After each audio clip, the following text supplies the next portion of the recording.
आज हम डिस्कस करेंगे कि एक प्रेग्नेंट क्लाइंट है, ठीक है, उसका एलएमपी जो है वो 12 अक्टूबर का है और नर्स ने जो है वो कैलकुलेट करना है उसका EDD, expected date of the delivery.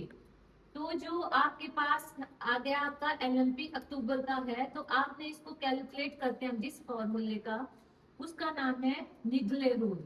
इसमें जो है ईडीडी को कैलकुलेट करते हैं, इसमें आप 9 मंथ प्लस 7 डे आप कैलकुलेट कर सकते हो।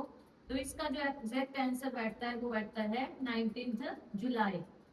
नेक्स्ट क्वेश्चन है हमारा कि नर्स क्या एक्सपेक्ट करेगी, असेस करेगी प्रिजम्पटिव साइंस ऑफ प्रेगनेंसी। तो इनमें से जो है presumptive science of A pregnancy कौन सा है। तो सबसे पहले आपको पता होना चाहिए कि प्रिजम्पटिव साइंस ऑफ प्रेगनेंसी होते क्या हैं। प्रिजम्पटिव साइंस ऑफ प्रेगनेंसी का मतलब वो साइंस होते हैं जो जो क्लाइंट है, जो प्रेग्नेंट है, वो खुद अपनी बॉडी में ऑब्जॉर्व करता है, वो होते हैं प्रिजम्पटिव साइंस। और दूसरे साइंस होते हैं हमारे पास प्रोबेबल साइन। प्रोबेबल वो साइन होते हैं जो फिजिशियन ऑब्जर्व करता है प्रेग्नेंट क्लाइंट की बॉडी में।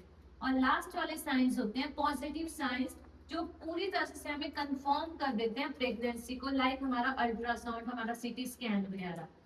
तो इसमें जो क्वेश्चन है, इसकी जो फर्स्ट ऑप्शन है वो राइट इसलिए है, एमनोरिया एंड क्विकनिंग, क्योंकि एक ना डॉक्टर को पता है कि क्लाइंट को एमनोरिया हुआ है, और ना क्विकनिंग का, बच्चे की मूवमेंट का पता भी डॉक्टर को नहीं होगा, वो सारा मदर फील करेगी।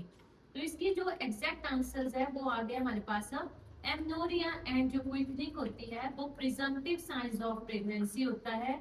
और जैसे प्रोबेबल साइंस ऑफ प्रेगनेंसी होते हैं, लाइक हमारा चैडविक साइंस, हमारा हैगार साइंस, हमारा पॉजिटिव प्रेगनेंसी टेस्ट, और यूट्राइन की एनलार्जमेंट, ब्रेक्सटन हिक कॉन्ट्रैक्शन, ये भी इसमें आते हैं हमारे प्रोबेबल साइंस में।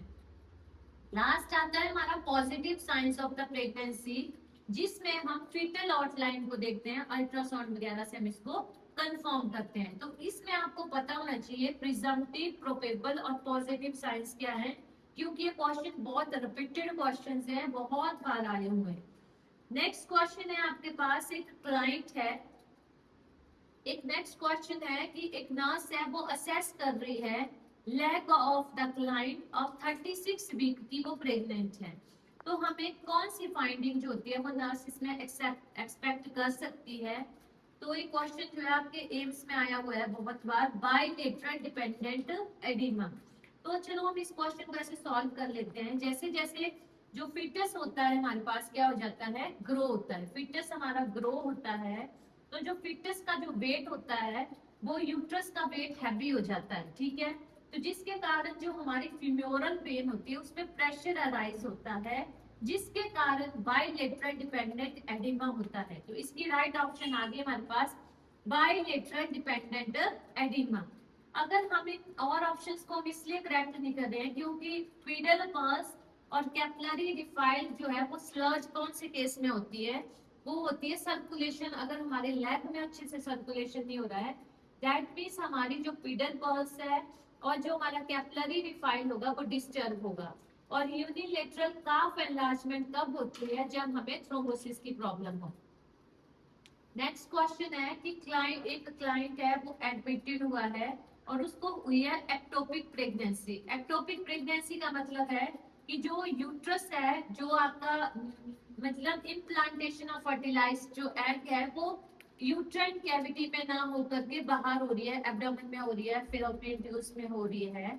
तो इस कौन सी क्लाइंट होता है जिसको एक्टोपिक प्रेगनेंसी का रिस्क फैक्टर होता है। तो इसका जो करेक्ट आंसर होता है वो होता है जिसको पेल्विक इन्फ्लेमेटरी डिजीज पहले से हुई है, वो रिस्क में होते। फॉर एग्जांपल किसी को पेल्विक इन्फ्लेमेटरी डिजीज हुई थी आज से 6 महीने पहले, जिसके कारण उसकी जो फैलोपियन ट्यूब्स थी वो डिस्टर्ब हुई थी। 6 महीने के बाद अगर उसने 7th मंथ में प्रेग्नेंट हुई है तो उसका रिस्क बढ़ जाता है एक्टोपिक प्रेगनेंसी का।